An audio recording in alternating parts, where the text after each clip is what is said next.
So, Bernard, Like one. I'd like to start just with the basic introduction of Forex trading. What is it? I have no idea.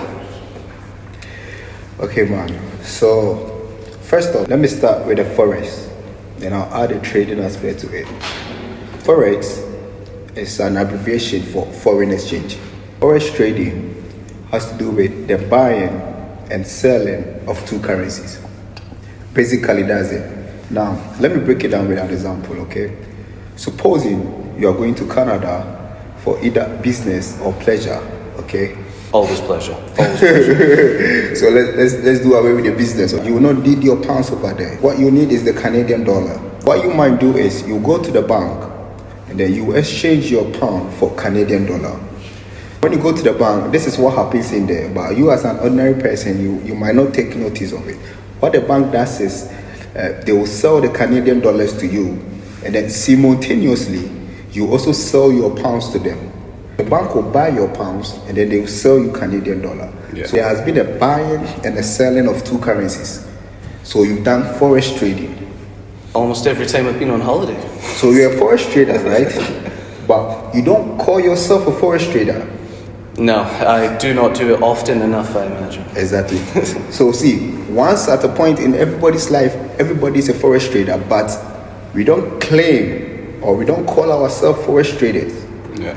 The main reason between an ordinary person who does a forex transaction and someone who calls him or herself a forex trader is the motive of making profit from exchanging two currencies. So now that we have developed the concept of someone who calls himself a forex trader, that's to make profit, let's dive into it. Let's dive into the mindset of a forex trader. Before we go on, I just thought of a comparison. Is it almost like interest in a bank in a way? You know, when you have your money in a savings account, yeah, and it can build up interest over time. Is this almost how the Forex trading would work? You see, if you have money in your account, okay, it's your own account and then it has interest in it, you are not comparing your money in your account to any other currency.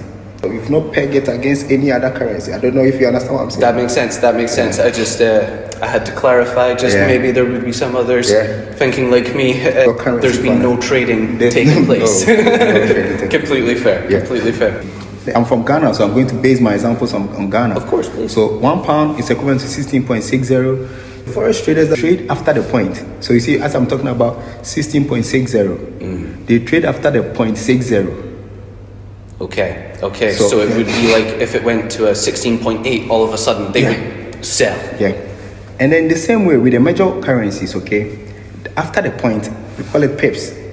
So when you go into a bank, they'll compare two currencies like maybe GBP, USD. So as at today, one GBP is equivalent to 1.23705 pounds. So the one is stable, but the 0.23705 every second is changing. Okay. And that's where the majority are. That's where they are making money. So that 0.2705 that you are seeing over there is called the pips. And that's where most forex traders trade. And then just a quick one about that. What order you see over there, GBP, maybe let's say GBP/USD. Now the GBP that you see is the base currency, and then the USD is called the quote currency. So they pair the quote against the base. Those people that trade with the pips after the decimal. Yes. The pips, okay? We have two markets in there. We have the interbank market, and then we have the retail forex market. Yes. The interbank market has to do with where the hedge funds, the government, corporations, All the big money's at. yeah, that's where the interbank market takes place. That's where those players are. And then we have the retail forex. Okay. The retail forex market has to do with where the individuals are trading.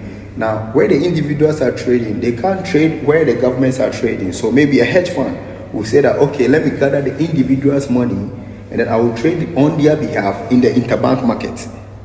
Yeah, I understand.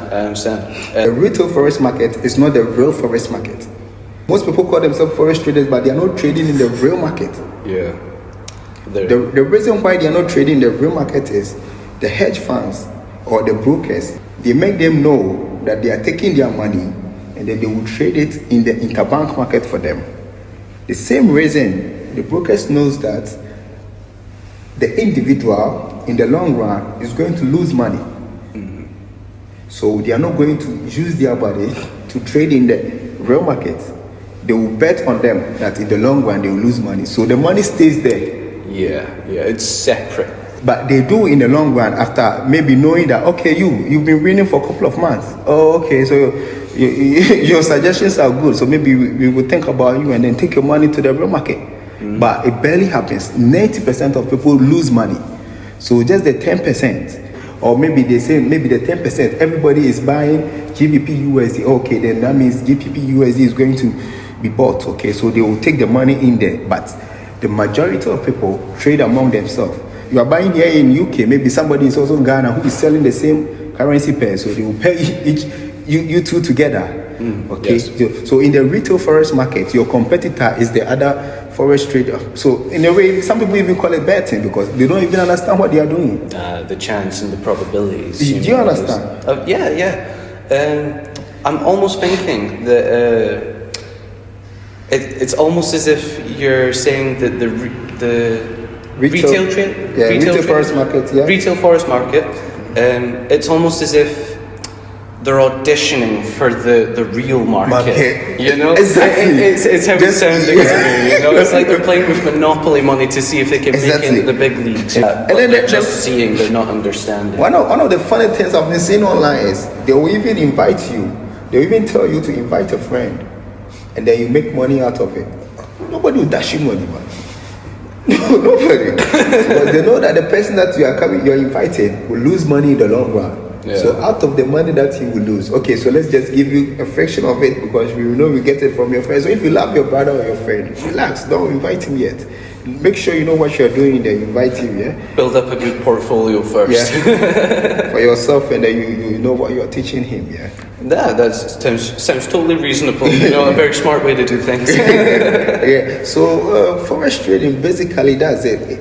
At the long run, it has to do with the exchange of two currency, but someone who calls himself a trader has the motive of making profits out of what he is doing.